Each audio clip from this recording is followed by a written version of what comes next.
নমস্কার সবাইকে, সকলকে আরো একবার আমার চ্যানেলে স্বাগত। আশা করি তোমরা সকলেই খুব ভালো আছো, সুস্থ আছো। তোমাদের সকলকে সাথে নিয়ে শুরু করছি আজকে একটা নতুন দিন। লাস্ট অব্দি সাথে থেকো, আশা করি আজকের ব্লগটা তোমাদের খুবই ভালো লাগবে। সারা জীবন সুন্দর থাকতে কে না চায়, কিন্তু এই জিনিসটা বয়সের সাথে সাথে ভ্যানিশ হয়ে যায়। তবুও আর কটা দিন বেশি ধরে রাখার জন্য মানুষ করে রূপচর্চা। আর আজকালকার মানুষের তো স্কিনের প্রবলেম, হেয়ারের প্রবলেম, হ্যাটা ব্যাটা কত রকম প্রবলেম লেগেই আছে। যদিও তাদের ভিড়ে আমিও একজন। এত কথা বললাম, এদিকে আজকে কোথায় যাচ্ছে সেটাই বলা হলো না। তো এসেছিলাম আজকে বিধাননগরে। আজকালকার দিনে সময়ের মূল্য প্রচুর, ছোট থেকে বড় সবাই এটা বোঝে আর বিনা কারণে সময় অপচয় করে না। এসেছিলাম আজ অ্যামওয়ের অফিসে, সাথে ছিল মা, এটা হচ্ছে আমার স্কুলের ম্যাডাম, আর এটা হচ্ছে আমার আর একটা বান্ধবী। এই তিনজনই এসেছিলাম। আর প্রত্যেকের বাড়ি কিন্তু ফুলিয়াতেই। পৌঁছাতে চুরজি মামা একেবারে মাথার উপরে উঠে গেছিল। তখন প্রায় বাজে 12টা। এখন শীতের দিন তো, তাই আরামে আরামে পৌঁছে গেছিলাম। রোদটা গায়ে লাগলেও অতটা কষ্ট হয়নি।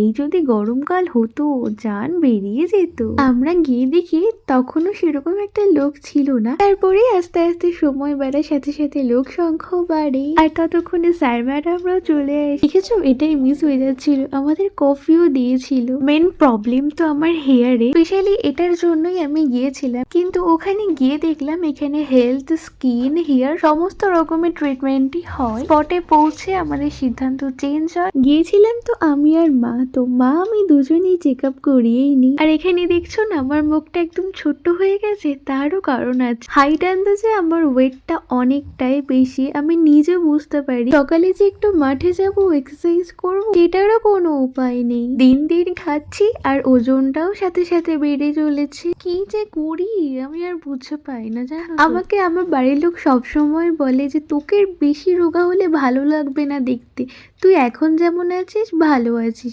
এরকমই থাক, এর থেকে আর বেশি মোটা হোস না, এই ফিগারটা ধরে রাখ। কিন্তু আমি নিজে বুঝি যে অনেকটাই আমি মোটা হয়ে গেছি। ম্যাডামও বলছিলেন যে এক্সারসাইজটা আবার নতুন করে শুরু করো। আগে তো আমি প্রত্যেক দিন মাঠে যেতাম, প্লাস যোগাও করতাম। মাধ্যমিকের আগ দিয়ে সব কিছু বন্ধ হয়ে গেল। এই যে বন্ধ হলো, আজও বন্ধ, কালও বন্ধ। ওই যে তোমাদের বললাম না, আমাদের হেয়ারের প্রবলেমটা সব থেকে বেশি আমার আর মার দুজনেরই।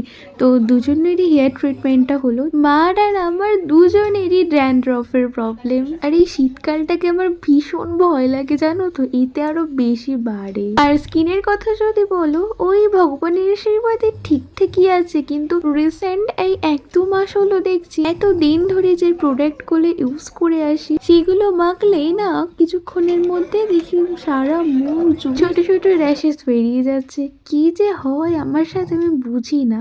যাই হোক, দুপুর হয়ে গেছে, খিদে তো পাওয়াটাই স্বাভাবিক। রাস্তার খাবার দাবার খাই না, তো মা যত কষ্টই হোক না কেন বাড়ি থেকে বেরোনোর আগে হালকা পাতলা কিছু খাবার করেই বেরোয়। তো মা এখানে নিয়ে এসেছিল ডিম সিদ্ধ, ডালিয়া, লুচি, আর তার সাথে ছিল আলু ভাজা। তো এটা দিয়ে আমাদের দুপুরে লাঞ্চ কমপ্লিট করা হয়।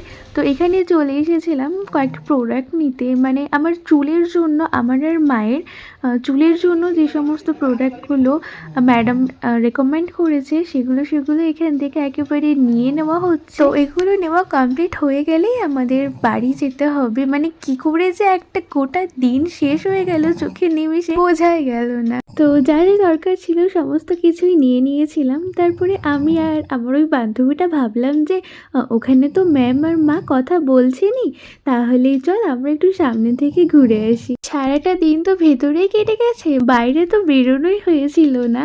এসে জাস্ট আমরা দুজনে কয়েকটা ছবি তুলেছিলাম। হাঁটতে আর ছবি তুলতে যতটুকুনি টাইম লাগে, তার মধ্যেই আমার মার কতবার ফোন করা হয়ে গেছে যে কোথায় গেলি, তাড়াতাড়ি চলে, অচেনা জায়গা হারিয়ে যাবে তুই, কোথায় যে চলে যাস, আমার আর ভালো লাগে না। তো সব কিছু শুনতে শুনতে আমি আরও এক প্রকার দৌড়াতে দৌড়াতে এসে পৌঁছেছিলাম। তারপরে যখন মা আর ম্যামের সামনে এসে দাঁড়ালাম, ব্যাস ওরা একটু শান্ত হল। বুঝতেই পারছিলাম আমাদের নিয়ে চিন্তা করছিল। তো যাই হোক, তারপরে তো তাড়াহুড়ো করে আমরা বেরিয়ে পড়ি। অনেকটাই লেট হয়ে গেছে, তার মধ্যে এখনো অনেকটা জার্নি বাকি আছে, সাথে ট্রেন ধরাও তারাও রয়েছে। আমার আর ওর জন্য তো একটা লেট হয়ে গেছে, তাও ঠিক ওর জন্য এই অটোতে বসে বসে একটু বকুনিও খাচ্ছিল। কি আর করা যাবে বলো। চলো যাবা? তুমি আবার এই অন্ধকারে কোন জায়গায় গেলে তো? আরে অন্ধকার কোথায়? দেখ, কলকাতায় অন্ধকার আছে? আমি